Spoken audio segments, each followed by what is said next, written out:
আমাদের আশেপাশে কত সাধারণ জিনিস, তাই না?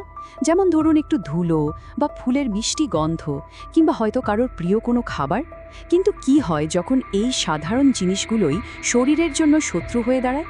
যখন হাঁচি, কাশি আর চুলকানিতে জীবনটা একেবারে অস্থির হয়ে ওঠে? হ্যাঁ, অ্যালার্জির এই হতাশাজনক অভিজ্ঞতা আমাদের অনেকেরই আছে। আজ আমরা ঠিক এটাই বোঝার চেষ্টা করব যে কেন এমনটা হয় আর এর সমাধানই বা কী। এটাই কিন্তু অ্যালার্জির মূল রহস্য। ভাবুন তো একবার, আমাদের শরীরের যে প্রতিরোধ ব্যবস্থা, মানে ইমিউন সিস্টেম, যা আমাদের রক্ষা করার জন্য তৈরি, সেটাই কেন নিরীহ একটা জিনিসকে ভয়ঙ্কর শত্রু ভেবে বসে? কেন সে এমন একটা ভুল করে? চলুন আজ এই প্রশ্নের উত্তরই খুঁজে বের করা যাক। আজকের এই যাত্রায় আমরা অ্যালার্জির একেবারে গোড়া থেকে শুরু করব। জানব এর কারণ কি, কিভাবে শরীরকে তৈরি করা যায়, প্রকৃতির মধ্যে কি কি সমাধান লুকিয়ে আছে, আর সব শেষে দেখব শরীর আর মনের সুস্থতার মধ্যে সম্পর্কটা ঠিক কোথায়। চলুন শুরু করা যাক। তো প্রথমেই আসা যাক একদম মূল প্রশ্নে। এই যে আমরা ভেতরের শত্রুর কথা বলছি, এই অ্যালার্জি জিনিসটা আসলে কি? খুব সহজ করে বললে, অ্যালার্জি হলো শরীরের নিজস্ব ডিফেন্স সিস্টেমের একটা বড়সড় ভুল। ধরুন আমাদের ইমিউন সিস্টেম একটা দেশের সেনাবাহিনীর মতো। তাদের কাজ হলো দেশকে শত্রুর হাত থেকে বাঁচানো। কিন্তু তারা যদি কোনো সাধারণ পর্যটককে দেখেই শত্রু ভেবে আক্রমণ করে বসে, তাহলে কি হবে? একটা বিশৃঙ্খলা তৈরি হবে, তাই না? অ্যালার্জির ক্ষেত্রেও ঠিক তাই হয়। এই যে অতিরিক্ত প্রতিক্রিয়া, এটাই আমাদের সব ভোগান্তির মূল কারণ। পুরো ব্যাপারটা মূলত 3টা ধাপে ঘটে। প্রথমে ধুলোর কণা বা ফুলের রেণুর মতো নিরীহ একটা জিনিস শরীরে ঢুকে। এরপরই আমাদের ইমিউন সিস্টেম ভুল করে। সে ভাবে আরে শত্রু ঢুকে পড়েছে, আর সাথে সাথেই একটা জরুরি অ্যালার্ম বাজিয়ে দেয়। আর সবশেষে এই অ্যালার্ম পেয়েই শরীর থেকে হিস্টামিন নামের এক ধরনের কেমিক্যাল বের হয়, যা শরীরে রীতিমতো একটা হুলস্থুল কাণ্ড বাঁধিয়ে দেয়। আর তার ফল হলো সেই পরিচিত হাঁচি, চুলকানি বা ত্বক লাল হয়ে যাওয়ার মতো উপসর্গগুলো। কিন্তু আসল প্রশ্ন হলো, শরীরের এই ভুলটা হয় কেন? কেন একজনের শরীর চিংড়ি মাছ খেলে কিছুই হয় না, আবার আরেকজনের শরীর তুলকালাম কাণ্ড বাঁধিয়ে দেয়? চলুন এবার কারণগুলো আর অ্যালার্জির বিভিন্ন ধরন সম্পর্কে একটু বিস্তারিত জানি। সত্যি বলতে অ্যালার্জির কারণগুলো বেশ জটিল। কিছুটা তো আমাদের জিন বা বংশগতির উপর নির্ভর করে, মানে পরিবারে থাকলে ঝুঁকিটা একটু বেড়ে যায়। কিন্তু আমাদের আধুনিক জীবনযাত্রার ভূমিকাও কিন্তু কম নয়। যেমন ধরুন শহরের দূষিত বাতাস, আমাদের খাদ্যাভ্যাস, এমনকি প্রতিদিনের যে মানসিক চাপ, এই সব কিছু মিলে আমাদের ইমিউন সিস্টেমকে এতটাই সংবেদনশীল করে তোলে যে ছোটোখাটো ব্যাপারেই অতিরিক্ত প্রতিক্রিয়া দেখাতে শুরু করে। অ্যালার্জির কিন্তু অনেক রকম রূপ আছে। কারো হয়তো ধুলোবালিতে গেলে হাঁচি কাশি শুরু হয়ে যায়, আবার কারো হয়তো নির্দিষ্ট কোনো খাবার খেলে সারা শরীরে র্যাশ বেরিয়ে পড়ে। এমনকি ঋতু পরিবর্তনের সাথে সাথেও অনেকের অ্যালার্জির লক্ষণগুলো বেড়ে যায়। নিজের অভিজ্ঞতার সাথে যদি একটু মিলিয়ে দেখেন, তাহলে হয়তো নিজের অ্যালার্জির ধরনটা বুঝতে সুবিধা হবে। তো সমস্যা আর কারণগুলো তো আমরা জানলাম, এবার চলুন সবচেয়ে গুরুত্বপূর্ণ অংশে যাই, সমাধান।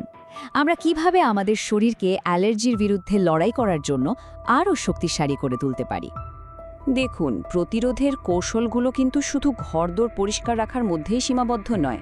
হ্যাঁ, যে জিনিসগুলো থেকে অ্যালার্জি হয় সেগুলো এড়িয়ে চলা তো জরুরি, কিন্তু তার চেয়েও বেশি জরুরি হলো ভেতর থেকে শরীরকে শক্তিশালী করা। যেমন ধরুন পর্যাপ্ত ঘুম, নিয়মিত ব্যায়াম আর পরিমিত পানি পান। আর সবচেয়ে অবাক করা বিষয় হলো মানসিক শান্তি। বিশ্বাস করুন, দুশ্চিন্তা সরাসরি আমাদের ইমিউন সিস্টেমকে দুর্বল করে দেয়। তাই মনকে শান্ত রাখাও কিন্তু অ্যালার্জি মোকাবেলার একটা বিশাল বড় অংশ। প্রতিরোধের পাশাপাশি আমাদের রান্নাঘরেই এমন কিছু জিনিস আছে যা যুগ যুগ ধরে অ্যালার্জির বিরুদ্ধে একটা ঢালের মতো কাজ করে আসছে। চলুন এবার এমনই কিছু সহজ কিন্তু অত্যন্ত কার্যকর ঘরোয়া প্রতিকার সম্পর্কে জেনে নিই। কালো জিরা আর মধুর মিশ্রণ, এটা একটা খুবই প্রাচীন আর শক্তিশালী প্রতিকার। হাদিসেও কিন্তু কালো জিরার গুণের কথা বলা হয়েছে, যেখানে একে মৃত্যু ছাড়া প্রায় সব রোগের নিরাময়কারী হিসেবে উল্লেখ করা হয়েছে।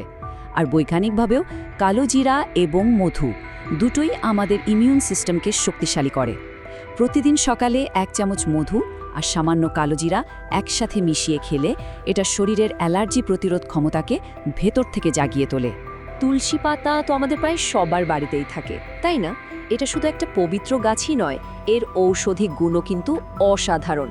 কয়েকটা তুলসী পাতা পানিতে ফুটিয়ে সেই চা পান করলে এটা গলার খুসখুসে ভাব এবং বন্ধ নাকের সমস্যায় খুব দ্রুত আরাম দেয়। হলুদ দুধ বা গোল্ডেন মিল্ক এটা এখন সারা বিশ্বেই খুব জনপ্রিয়, আর এর কারণ হলো হলুদের মধ্যে থাকা কারকিউমিন নামের একটা উপাদান। এটা একটা দারুণ অ্যান্টি ইনফ্ল্যামেটরি, মানে শরীরের ভেতরের জ্বালাপোড়া কমায়। রাতে ঘুমানোর আগে 1 গ্লাস গরম দুধে একটু হলুদ মিশিয়ে পান করলে এটা অ্যালার্জির তীব্র প্রতিক্রিয়াকে অনেকটাই শান্ত করতে সাহায্য করে। আদা প্রাকৃতিকভাবেই কফ দূর করতে আর আমাদের শ্বাসযন্ত্রকে পরিষ্কার রাখতে সাহায্য করে। আর মধুর সাথে যখন এর রস মেশানো হয় তখন তার সাইনাসের চাপ এবং ঠান্ডা লাগার কারণে যে অ্যালার্জি হয় তা থেকে বেশ দ্রুত মুক্তি দেয়। এটা যেন আমাদের শ্বাসযন্ত্রের জন্য একটা প্রাকৃতিক টনিকের মতো কাজ করে।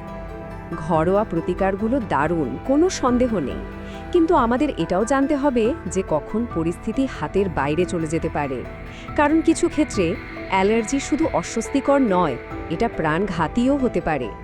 তাই এবার চলুন বিপদের লক্ষণগুলো সম্পর্কে জেনে নিই। এটা একটা মারাত্মক ভুল যা আমরা অনেকেই করে ফেলি। অ্যালার্জির অস্বস্তি থেকে দ্রুত মুক্তি পেতে আমরা ডাক্তারের পরামর্শ ছাড়াই দোকান থেকে অ্যান্টিহিস্টামিন বা স্টেরয়েড জাতীয় ওষুধ কিনে খাই। কিন্তু আমাদের মনে রাখতে হবে এই সাময়িক স্বস্তির পেছনে দীর্ঘমেয়াদী ক্ষতি লুকিয়ে থাকতে পারে। যেমন ধরুন কিডনি, লিভার বা রক্তচাপের মারাত্মক সমস্যা তৈরি হতে পারে। এই লক্ষণগুলো খুব ভালোভাবে মনে রাখুন। এগুলোকে বলে অ্যানাফাইল্যাক্সিস, যা এক ধরনের প্রাণঘাতী অ্যালার্জির প্রতিক্রিয়া। যদি হঠাৎ করে শ্বাস নিতে কষ্ট হয়, মুখ বা গলা ফুলে যায় বা সারা শরীরে র্যাশ ছড়িয়ে পড়ে, এর যে কোনো একটা দেখলেই 1 মুহূর্ত দেরি করা যাবে না। এটা একটা মেডিকেল ইমার্জেন্সি, আর যত দ্রুত সম্ভব হাসপাতালে যাওয়া জীবন বাঁচাতে পারে। এখন পর্যন্ত আমরা শরীরের চিকিৎসার কথা বললাম, কিন্তু আরোগ্যের পথটা কি শুধু শারীরিক? আমাদের আলোচনার একেবারে শেষ পর্যায়ে আমরা এমন একটি বাস্তব গল্প শুনব যা আমাদের দেখাবে কিভাবে শারীরিক চিকিৎসার সাথে বিশ্বাস আর মানসিক শক্তি যুক্ত হলে অনেক কিছুই সম্ভব হয়ে ওঠে। এই কথাগুলো রাশেদ ভাইয়ের, যার আরোগ্যের অসাধারণ যাত্রার কথাই আমরা এখন শুনব। তার এই একটা বাক্যই কিন্তু এই পুরো অংশের মূল বার্তাটা দিয়ে দেয়, আরোগ্য শুধু ওষুধে নয়, বিশ্বাসেও লুকিয়ে থাকে। রাশেদ ভাই ছোটবেলা থেকে মারাত্মক অ্যালার্জিতে ভুগতেন। বছরের পর বছর ধরে ওষুধ খেয়েও শুধু সাময়িক একটা স্বস্তি পেতেন, কিন্তু পুরোপুরি মুক্তি মিলছিল না। তার জীবনে আসল পরিবর্তনটা এলো তখন, যখন তিনি চিকিৎসার পাশাপাশি আল্লাহর উপর পূর্ণ ভরসা এবং দোয়াকে তার জীবনের অংশ করে নিলেন। তিনি শুধু ওষুধ খেলেন না, আরোগ্যের জন্য বিশ্বাসকেও কাজে লাগালেন। আর ফলটা ছিল আশ্চর্যজনক। মাত্র 3 মাসের মধ্যেই তার অ্যালার্জির তীব্রতা প্রায় অর্ধেকে নেমে এলো। রাশেদের গল্পটা আমাদের তাওয়াক্কুলের শক্তি শেখায়।